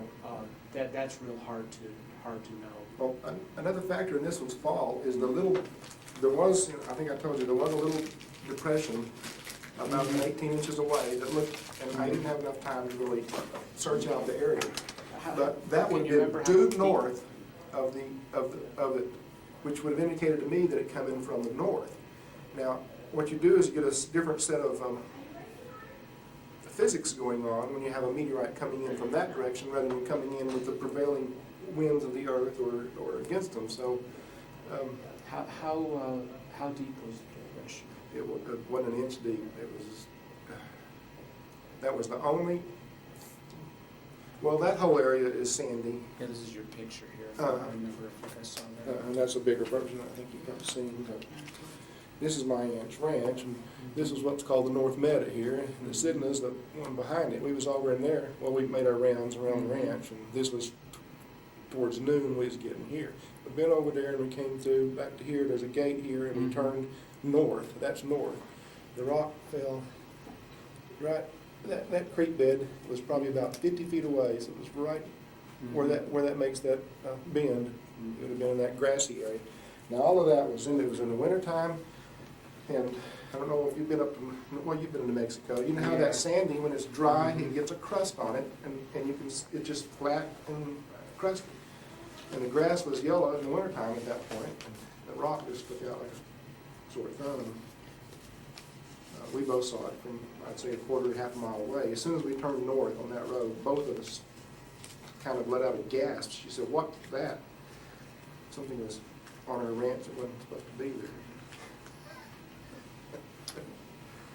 So I just blurted out, "It's a meteorite." Do you know, I don't know this area, do you know the geology, like what Yes. kind of rocks are underneath here?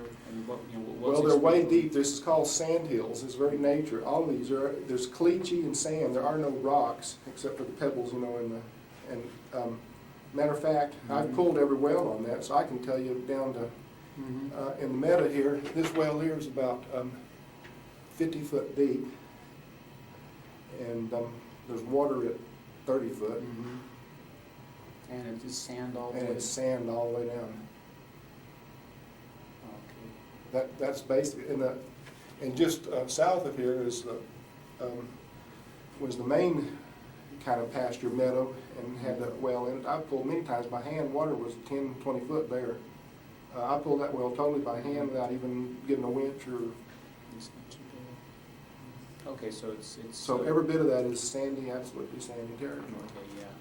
There's a fair bit of the eastern slope of the Rocky Mountains is like that. Like you go up into eastern Colorado and North Dakota and Nebraska, there's the sand hills up there. So I don't know if it's probably the same as yours, but they're sand dunes. They really are. That's all that land 10,000 is. years old. They're just sand dunes. You know, if they didn't have the grass on them, now That you'd think sagebrush it and was things Sahara. is the only things that's holding it down. Okay. All right. And so, we knew he was there the day before in that pasture. We made the same rounds every day. So I have no doubt that it wasn't there the day before.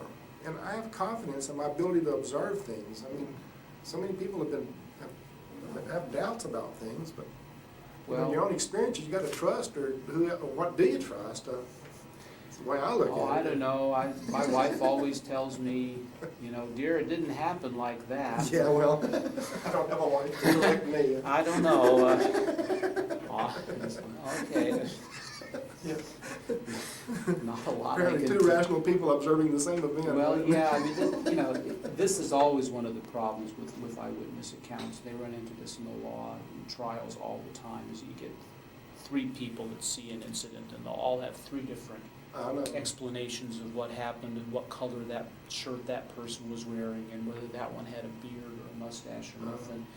It's sometimes that's a very difficult thing to deal with. Well, you know, all of our knowledge is based upon a lot of assumptions and things that we bring to it, but I'm sure that this fell that day and that night before. Mhm. It wasn't ever there before.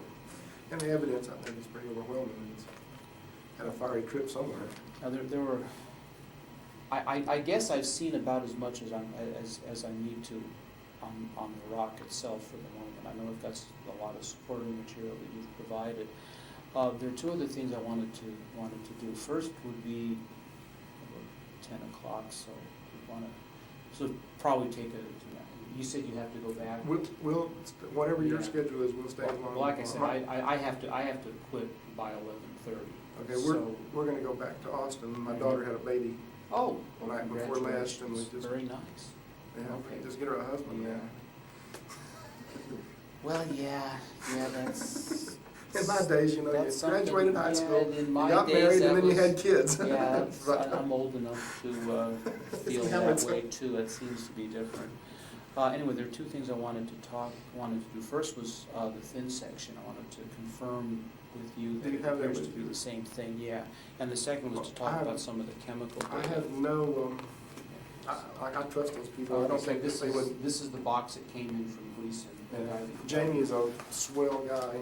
He's the only one besides you. He did bend over for 15 seconds, looked through his microscope, and he saw the melting. He got excited for a tiny second. He said, what did he say? He said, it is changed, or whatever the word for. Well, yeah, I mean, I have seen what I was noticing. Differentiation, that was I think that's that what he there's, said. there are many areas where the edges of the vesicles look like they're sharp, glassy, kind of broken edges, but there are other places where it's quite rounded. And that I think is maybe what he was seeing, or you were talking about the Well, melting. And again, it looks just- comparable. It was just, well, like what they said, was show me some fusion crust. And so see, they're all uncomfortable with my microscope. That's probably one thing I did, was Mhm. I'm so used to using it, it's just second nature to me, but I finally got my little probe, and I found a place and put the probe on it and says, look right there, there's some. And he did that, he looked for 15 seconds and saw what I was pointing at. But that was all in the last 2.5 years that any scientist has looked at this until today. Well, anyway, this is what he sent me, and it's got a carbon coating on it because he did do a little chemical analysis in the electron microscope, so that's why it looks sort of Because familiar. he didn't send me those results, didn't he? Didn't give it to me either. And see, I've never seen a thin section of a rock. Now, my background is in Well, cell I will biology and be- things like what that. I want so- to do is take you upstairs on a microscope. I'll show you Okay. what's in this. But I look at this sort of with the light at it. What I'm seeing is it looks like a bubbly, grayish rock, and it's got off-white, sort of tan-colored stuff in the pores of the rock. And to me, that looks very similar to what I've been seeing here. If you don't hold it straight up at the light, but like aim your line of view down below the light a little bit, and you get sort of an angle coming through. So to me, having seen the rock, I'd say it's reasonable that section. Yeah, he's got the captured little pieces of sand in there and Okay. everything. Okay, good. Looks to me, looks like. Okay, well then let me write that So down. I just wondered how they was gonna do a thin section. But I A piece of epoxy with this lumpy rock sticking out of it. and then they'll start running it across. Then they'll some saw kind it of- off or grind it off. So it's not like in biology where you have Yeah, we have microtome knife. we have do this that. nice little knife Yeah. that slices off chunks. Can't do that. We end up, usually end up with about 1 millimeter thick of rock glued onto the glass slide, and then have to grind it down and polish the surface. So all the that's way down to that. So that's yeah, why. yeah, it's- so the standard thickness of a thin section is 30 microns, 0.03 millimeters. And that's... Well, the only thing I thin can't tell you if this is the gray rock or the red rock, but I think it's the gray rock. Don't If we do the red rock, I think you'd see the vesicles would be smaller in it, but that's something I think hasn't been determined yet. I haven't thought about extra atmospheric pressure. That could be what could cause the vesicles to be smaller. Why don't we go upstairs and I'll show you the microscope and show you what this looks like. It looks like it's in use, right? Okay, so we got our... 20. Where the heck did I get this from? You know, I always forget how this is supposed to go. It's What do you want me- supposed to be F8. I'm trying to remember how to work the flash on this, and I never do remember real well. That's why I've gone to digital This is- cameras. Yeah. Well, Who takes pictures of mine? I have to. in a way, I'm just incredibly old-fashioned. I am in some ways. In some ways, I'm really into technology. I spent the last 20 years doing computers, and I'm so sick of computers.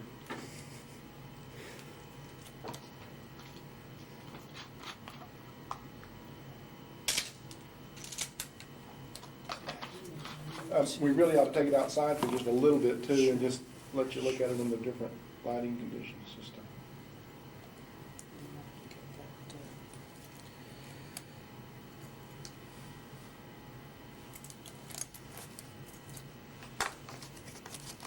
I used to have a zoom lens till it broke, but I do have these lovely close-up lenses. Just screw-on close-up lenses. This is, that's see, one of the first things I'd That's like a to get big done one. is a complete photo survey of that rock, I mean, so that we have a complete record of it.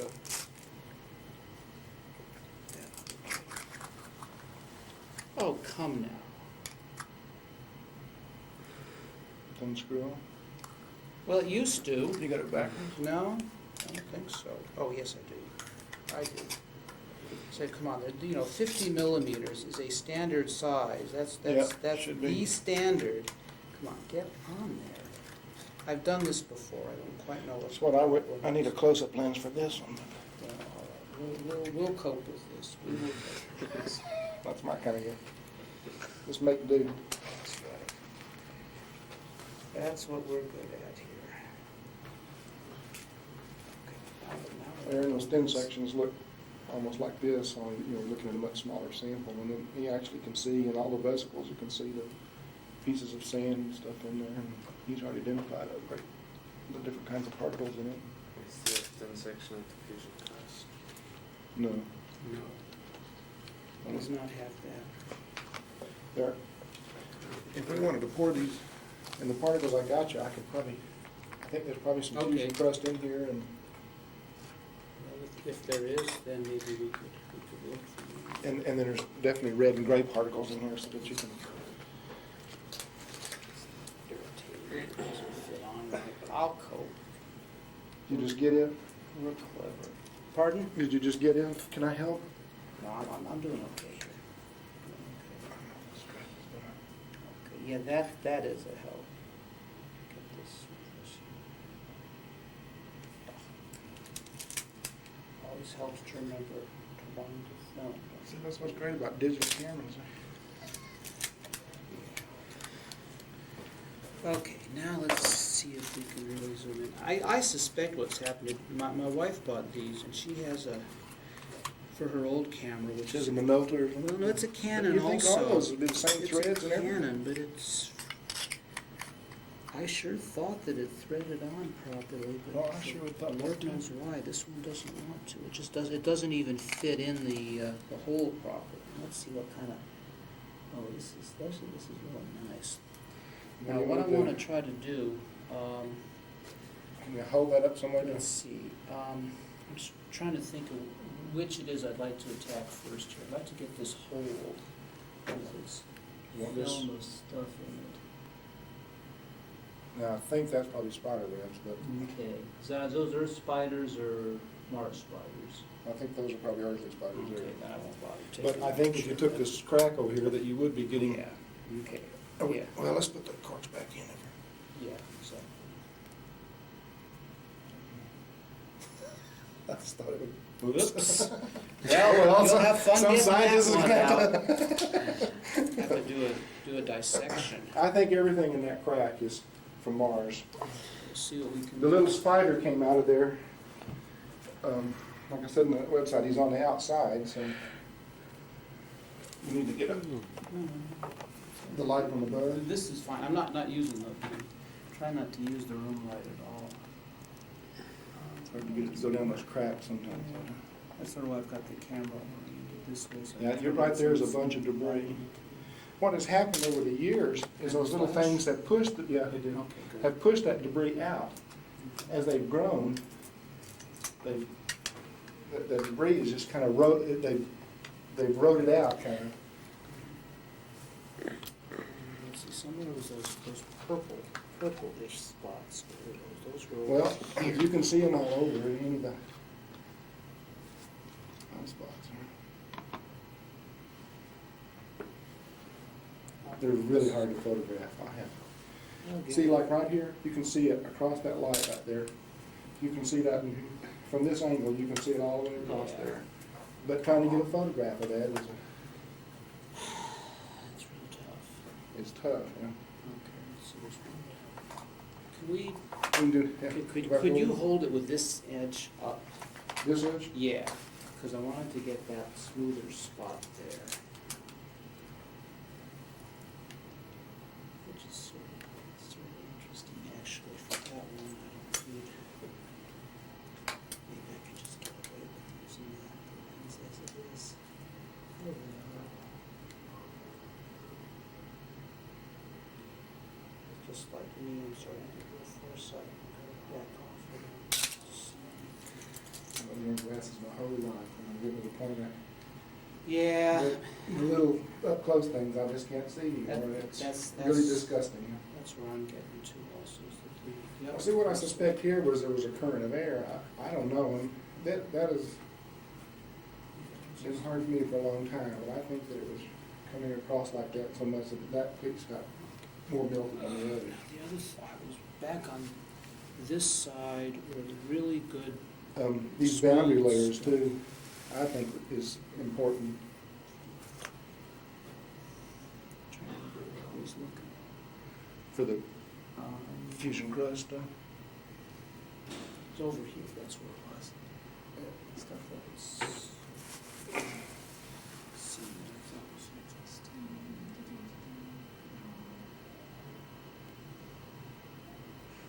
Right in there. I don't know how this will come out, but I'll give it a shot.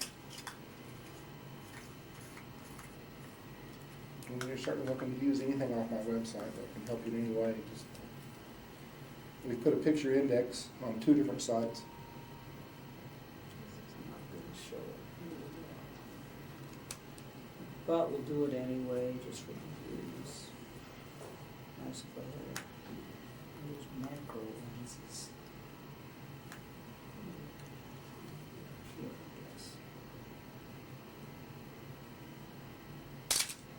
Okay. And I see that light was hitting there, Do you think maybe you're not? so I don't know. Yeah, it's a problem with this flash attachment. Um, Well, let's see, actually, the way I can deal with that, if that's gonna be a problem, I'll just open up, let's try it again, and I'll open up the, Just open up a little bit, yeah. pull it more of a light.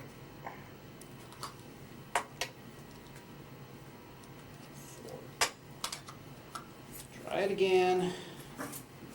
Here's my digital cameras.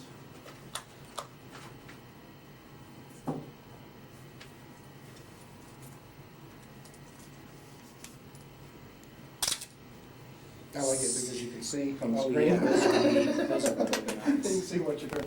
Those are pretty. Okay, well, that'll, I've got my microscope at home set up now where I can run it straight into my computer. And I can look on the That's screen nice. of my computer, and when I get an image I want, I just click a button and there it yeah, is. we've been hoping we could get money for one of those on the scope upstairs, so we could do that. You know It'd what? be easier, like, to show you stuff, and I could It'd be just easier throw it up for- onto the yeah. screen. We could get our digital images straight off of that instead of having to take slides and have them digitized. But we don't have the money for that. We need And it's not that expensive, I mean. Well, you know, but it's still a problem. You know, you can buy- Trying to weasel that kind of money. You can buy a complete digital camera on a chip for $36 now. Well, yeah.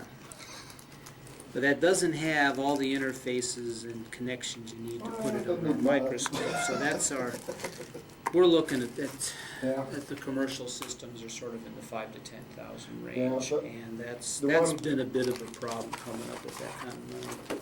The video Kevin's eyes that I used to have was a $10,000 microscope. I used to work at Baylor. I worked in Houston for 2 years at the Baylor School of Medicine after I graduated from Texas Tech. At that point in time, you could take a degree in zoology and 25 cents and get a cup of coffee in England. Well, yeah, I mean, Now what is it, 75? mhm. So there's sometimes times where that's not all so helpful. Okay. Yeah, the other thing I wanted to talk about here while we're about it is the chemical stuff. And you said that you wanted to talk about that, and a while ago you sent me Yeah, figures. I've got You got my- the originals I got my there. originals. Okay, so then I don't need to, why don't, perhaps I can come over on your side, so I can Okay. pass them across and we can look at the same figure, same time.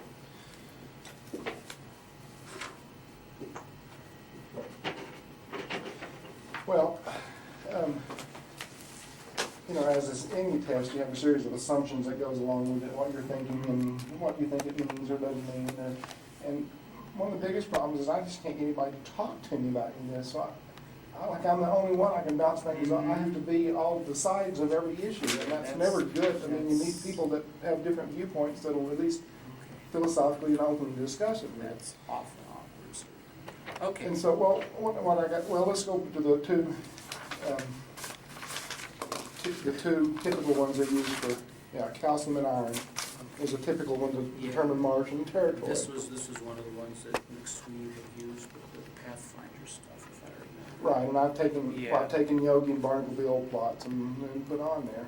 Okay. Now, this one does move very, very close to the earthly line, which I agree it's almost moved over into earthly territory here. But on the other hand, this sand too, if you follow sand too throughout every one of these things, it stays right with Barnacle Bill and Yogi, and the other sand samples. Okay, well, let me slow down just a second here and ask a question. When you say local volcanoes, what are those and what are the color codes? Well, they changed on different ones as I saw them different need. I mean, I sat down at night a year ago and wanted to do this. Okay, this is really helpful. I really appreciate it. Well, see what I've done is gone through, and I finally found this guy. Well, Jamie Gleason said to me, he said, well, you're going to have to prove to us that this didn't come to Mexico before we'll look any further. And so what I did was I went to Capula, and I've gone there many times in my life. I love that spot. You know, that I'm a biologist mostly, and the ecosystems there are really wonderful. The Capula itself is a complete ecosystem, you know, with the ladybugs and all the different things. So anyway, the day I went there, Jamie Gleason was giving a lecture. He had been researching, up until then they had claimed that Capula was about 6,000 years old, which had meant humans was in that area. Folsom, you know, was right there beside there, 12,000 years ago. And so he was there. He had done some research and determined that that Capula was probably more like 100,000 years old instead of 6,000 years old. And so he was there giving the paper. And I said, well, here, I told him the situation. I've got this rock that I found. They want me to prove it's not from this area. He got so excited he couldn't stand himself about it. And he's one of the ones, as soon as I got out of his presence, he would not, he wrote me a number of times, he sent me this, but he would not give me I offered to buy 2 hours of his time just to discuss these things, and he wouldn't do it. So I can go over every single aspect of every one if you want. Basically, there's several volcanic ranges in Mexico. Okay, you're answering what I want to know. This first one here, let's see if this is the best one. The Raton Clayton is the one that's going to be nearest my situation of where this was found. If they had I can get my computer out and show you the pictures of all of this and follow through it. I mean, I was born and raised right here, so I know this area a little bit. Los Alamos, New Mexico is right in here. So Well, and this is I all know my this cruising territory. Yeah. Every bit of this, I've hiked these mountains and stuff, and this Taos Plateau, I spend so much time in there. So anyway, this would be the first one. That's closest to my site. We've been, by the scale of this, we'd be off over here. One of the things I did, I showed though, I went through and showed that the water drainage systems don't lead for anything to get to my place from here. Also, all of these, none of the ages are right. If you look, my rocks are 49 and 13 million, it's the two ages, but those were inactive periods. The 49 million was before any of this started. This started about 36 million years ago. And there was a pause from about 20 to 10. There wasn't any activity. And so my 13 falls in that pause range. So all of these are young volcanoes here basically. All of them are less than 10 million years old. And so none of them can be a possible candidate. This is where that cinder cone is? That's where Captain is. Captain, that's it. Yeah. And then the Akati is the next one. Now it's on the eastern edge of the mountains, but it really looks like the mountains when you're there. You can't tell that you're in, I mean, to me, yeah, it just looks like I'm in the mountains. But it's included in this survey. And then you have the Rio Grande, the Taos Valley here. Yeah, the main. And then he's going up to San Juan up in Colorado up there. And again, none of those fall in the same range. So what I've done is taken every single measurement that's in this, they've done it for a whole bunch of them. Okay, so these are, okay, so what your graphs have, this is the source of all the data from your graphs. Right. Okay. And if you go through here, you see the tables for these. Oh, yeah. You love tables like that. Yeah, and see, I could have mismarked some of these or any number of things. I just did this, I wish somebody would. And I went to the local West Texas State. I tried to offer a scholarship if they would let some students do this for me. And they wouldn't even do that. Okay, well, if we look at the three sand samples, sand one, what I Now, did. Time out a sec. The chemical analyses I have show a rock and two samples, 1, 2, 3. In fact, I think I have photocopies of this. I think you have photocopies of every one of these pages. There was two different separate samples. If you didn't notice that you had, first of all, there's three samples that have complete analysis, including minor elements and stuff on them, and there's two samples that just had the majors. Okay, let me check and make sure I've got that, because I made sure that I sent it to you.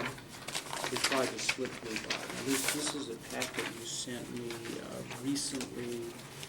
And so the first time I did it, I took the rock and sand one, get some more samples. I tried to get one of the red material.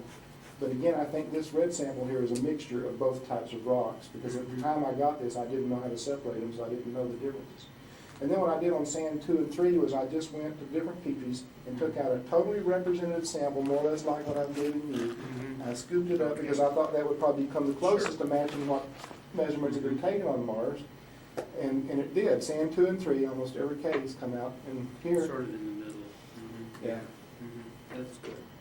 So on this one, I have to ask the question philosophically always, why is it on Earth that the calcium-iron ratio is different than it is on Mars?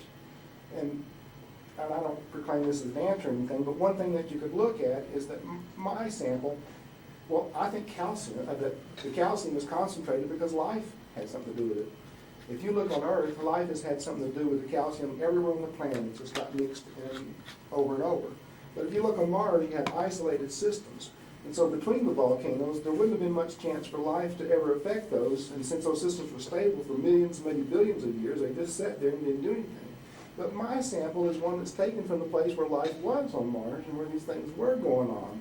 So the influence of these chemicals can be shown, and sand 2 and 3 had pieces of the debris in it. I just gathered a representative sample, so they include the living things and everything. So that's nothing, but that could explain why that shifts. Because philosophically, we have to examine the question of why is it Mars shows less calcium in proportion to the iron than on Earth. Well, if I can back off a sec, I can give you sort of the standard, sort of part of the standard geochemical explanation of this kind of stuff. This is actually not a really good diagram from a geochemical standpoint, but I'll go ahead with it.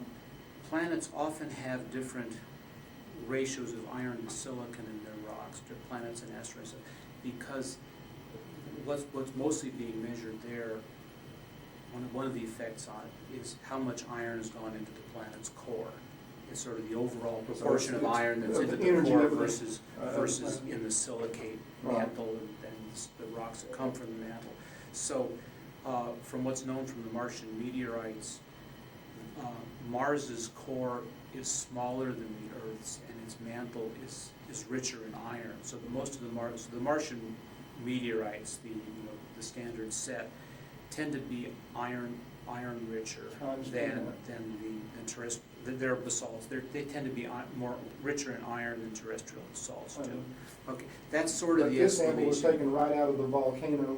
Well, in yeah, its okay. whole pathway itself. I'm not arguing with. I'm just trying to No. explain. I'm just trying to explain the rationale for making a diagram like this. And I don't Okay. consider arguing, I want a different opinion. Okay. See, that's what I haven't had. is This any- is, you see, because in the geochemist, you could take any of these elements and plot a random element versus random element. Some of my colleagues do that, and I don't think it makes any sense. Like, I would have never done this diagram, for instance. Well- But this, I'm just trying to get it, sort of, Uh-huh. since you said you haven't taken much geology, Yeah. I'm trying to get sort of the sense of why people would do stuff like this.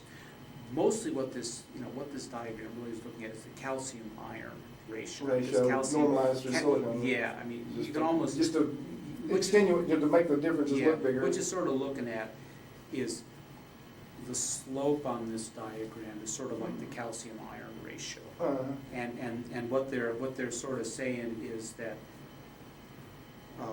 these Mars samples have a lower calcium to iron ratio than these Earth samples, Right. and the thought is that for those Mars samples, the reason is that it's because they've got more iron, not that they've got less Right. calcium. So that's sort of But- the rationale behind the Right. diagram like this. But I still Yeah. think the thing I'm saying has maybe some reason that may be a Yeah. contributing factor in it. I mean, we don't know Sure. yet, and we need Sure. to be thinking about these You know, things. there are a lot But- of assumptions that go into diagrams like this, and one of them is that the rocks, the compositions you're putting on there are lavas, magmas that have come straight from the mantle and haven't had anything mess with them since, and they haven't been weathered and altered. So that's always a hidden assumption in these diagrams, and they haven't been mixed with sand or something. So that's, I mean, Which taints everything, it can very well. and all of this we yeah. know is mixed with sand, Yeah. totally and Yeah. absolutely. Okay. Well, the thing though, this linear nature of it though, Mhm. to me, that points to the same source material in a stable system over a long period of time that shows there wasn't much outside influence in it. And to me, that shows that that's what Mars screams. Mhm. And so, what you have on Earth, some of these others show it better, I think. Yeah, look here. What you have on Earth is, Earth started out with more energy, had a larger moon, closer to the sun, and this larger core that you talked about, which is kind of the reservoir of the energy of the planet. And so, but our planet is so energetic and so active that things are constantly mixed in and out and over of each other. Nothing remains isolated in its own system long before it's contaminated. Now, what I've heard on the geology programs I've watched is that as materials are heated, the longer they're heated, the more these irons tend to pull out, and the more the silicones tend to rise to the top. Mhm. Well, what I think this is showing is that very classical example completely here of an isolated system that's showing exactly what you guys have been teaching in school. But the problem on Earth is that it's never, you can never watch a system long enough that it remains stable and isolated that you actually get that thing. So what I think is that the lesson y'all been teaching is being shown on Mars right there by this isolated system that Buck called this bizarre. Every single graph, all the meteorite, all the material within it are linear in nature. Okay, well, I can actually give an explanation for that, a pretty good one. Okay? And I don't know if it's true, but as a geochemist, people show me graphs and I say, well, here's an explanation, here's a possible Oh, explanation. sure. Who knows if they're right, but if I look at a graph like that, I'd say that what you've got is mixing. It's purely Well, mechanical but there's mixing. a bunch of that sand could be showing Yeah, up all the way like through it. what I just did on my graph over here. I didn't want to mess up yours. Well, they're not. But, okay, you've got magnesium over silicon. Where does pure quartz plot on this diagram? Well, I It's, don't know. okay, See, okay, quartz has got only silicates, and no magnesium and no aluminum. So it ought to plot at 0, which is right about here on the diagram, run that down about so far. So there's some of it. So you see what I've just done here, I say, okay, if we had pure quartz sand down It would here, be all the way down there. and I could say that as far as magnesium and aluminum and silicon are concerned, your line here could look like a mixture, just various proportions of this rock composition and quartz sand. And you just mix them along that line. That's one way of getting these linear trends. Yeah, but remember that's 50 million years, 36 million Well, years between those two. Yeah, I know that. I know that this is not the total explanation, but if you just gave me these chemical analyses, I could look at it and say what you've got here is you've got two rocks of Lord knows what origin, different ages maybe, but they plot basically in the same area on this diagram. But that And physically, we know that they were probably yeah, in the same. yeah. We have good physical evidence that these were in the same area created 36 million years apart. Okay, but I'm just talking, I want to talk about the sand analyses here.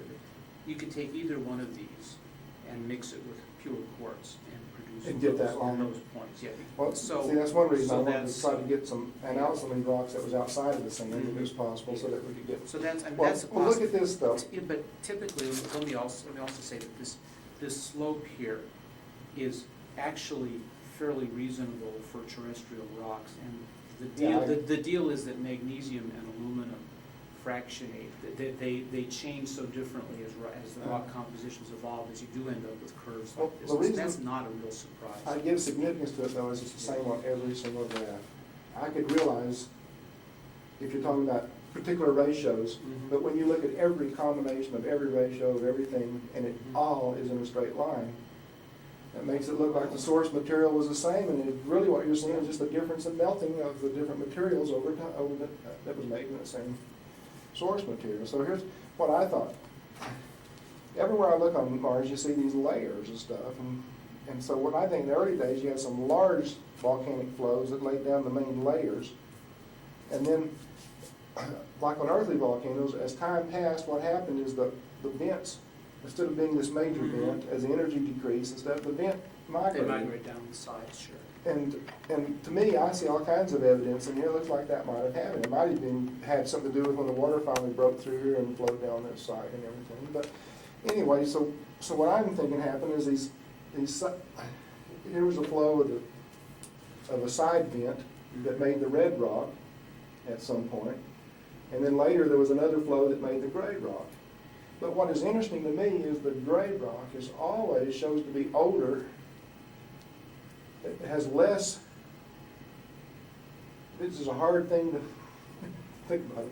The red rock has the most iron and the least silicates in it. The Mhm. gray rock, which means to me that it was sitting there for a long time, that nothing happened to it, and then only 13 million years ago it was melted. So essentially, what you had was some very old rock there that was melted a little bit at that time. Back up a second here. You're saying the red stuff's the older. The red stuff is the older. So you're, But the can gray. I say this, that you're saying that the red stuff, it was older, it sat on Mars just by itself for the, whatever, 30 million years in between, and then the gray stuff came along and went on top of it? So Well, is that happened, but what I'm saying, if you look at the chemistry of the red rock and the gray rock, and you follow this pattern, that we know that the more silicates it got, means the more time it was worked. And we generally assume that on a planet, that as time goes by, that the material will be more and more and more worked. But what it looks like to me is this material here was not worked at all, that it was very virgin material sitting back here. If you look, it's the whole scope of the planet Earth. Every one of these, basically, it's the whole scope. And this rock has the entire range of all earthly rocks in it. But this gray rock here, see, looks like to me that it was sitting there a long time without change. It was old. It had not been. Was the red or the gray the older? The red is The the red older. is the older. The Okay. gray is the younger. Yeah, But yet it has the chemistry that looks like it's the oldest rock. okay. Yes. I think that's significant in the whole viewing of the implications of these different rocks, because normally you expect the red rock to. There's a lot of assumptions and a lot of balancing going back and forth in that whole thing, but every one of these I look at it, it's the same situation again too. So why would the rock is the youngest, it's just been made of the oldest looking chemistry? Because the source material for it had to have been sitting there a long time and not being used, is what I think. And so I think the red rock was probably made upstream here a little bit, maybe, I don't know, some point, and these either some way migrated down, or maybe they was made right nearby there. They were sitting in this bed of sandy material. It had been wet. And these is sunk to the bottom, and then this lava come along and flowed into it, and the heat of this lava sealed itself to the other lava that was sitting there, and sealed itself to some of the sand, and made this rock. And it was like a parting plane. It was billowing out, and then there was another one went out this way, and this one just got left there. And then 3 or 4 million years ago, this asteroid hit Mars, or whatever it was, and knocked these chunks up. But to me, that is that just bothered me and bothered me. There's a significance there that I can't quite put my finger on, but yet it's screaming something to me. And I think it looks like to me that we could learn to identify these rocks pretty easy. It's linear chemistry for one thing. If we find any more rocks with sand in it, and that's not but a few dollars worth of test. What I like to do is set up a thing on the internet where people could and make a deal with a company where they could send off and get some samples done, and put them back and plot them into some calculations and try to look at it and at least have an idea if that thing is, if it's possible from space. Because the most interesting rocks are always going to be the ones that are different. I mean, what's so strange is that all my life since I found that, 3 days after I found it, I decided it was probably from Mars for this reason, because it looked red to me. It was volcanic, so I knew it had to come from a planet, and Mars had the proper place in the solar system to give us material easily. So that was my only evidence, and I thought it was from Mars, but I was really unhappy for years and years because I wanted a piece of the space debris like everybody else got that was 4.5 billion years old. I knew this would be younger rock, so I was really never very happy with it. I used to have this running joke with God, why didn't you send me a better rock? I prayed for this and this. Well, now look. But it's the different rocks are the ones that are always going to be the most exciting to us and tell us the most things. I was just too dumb to know this wasn't a meteorite when I found it. But you look on every one of those, and you look at does that look? It looks like it belongs with those guys, doesn't it? Well, And there's some real problems because we don't know if every volcano has got an isolated chemistry, or... Like I said, on some of these it's going to be difficult to deal with because the analyses that you're using to compare with are all volcanic rocks that someone went out and made pretty sure that they were clean. But we don't know anything about it. Well, They could have been wrong anywhere. Well, the thing is, see, you've got this bunch of stuff was picked up. Try to get clean volcanics. I know people do this, and they take a great effort to try to make sure that they don't have reddish weathering lines, and that they don't have veins that calcite and stuff through it. But so you've got your two samples, which are unfortunately, that's the sample you've got that you've got to work with. But personally, I would look at these sand analyses as being much less important in this sense of things, because these graphs you're putting together and comparisons are all for volcanic rocks. And what you've got here is a mixture of a volcanic rock and a sediment. And so in a way, people are going to look at you and say, well, this is fine, and those 2 points are fine, but these sand samples really aren't relevant because they're mixed this and that, and you're testing for what kind of apple it is, but you're putting in an orange. Yeah. And Well, so of course, you're when going to they come out tested with a barnacle funny bill test. and stuff too, they were testing basically the same thing that I was testing. There was a whole, when they tested barnacle bill or the different. Well, they got the chemical analysis, yeah, but Right. I'm not talking about just doing the chemical The analysis. sea would have been contaminated by everything that was there, the sand. Yeah, exactly. So that's why I tried to do these exactly the same. Mhm. From my viewpoint, they would be the same type of material or the same representative sample. And I think all those quartzes and stuff, you look for them in that volcano right there where they were found, except some of the small silicas that probably blown in over time. But all I want to do is get to the point that people agree we need to study it further. Today I've spent 2.5 years just trying to get someone to look at it.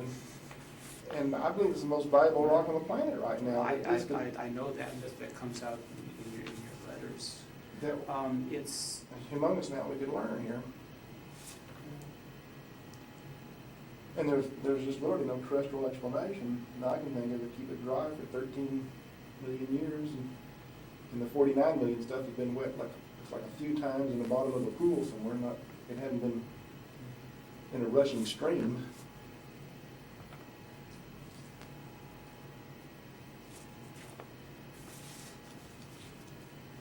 What's the other one that, There's some more over here. yeah, I'm trying to remember what the other ones would be.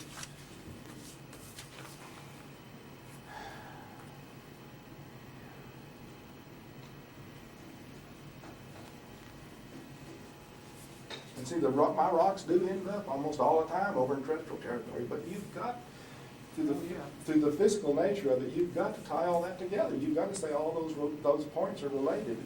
Mm-hmm. And so you've got to take it as a whole. I mean, you can't I'll just, play devil's advocate again and say what you've got is quartz sand that has no potassium and no aluminum, and you've just got mixtures of your rocks here with that sand, and that's what those points are. well, You know, I just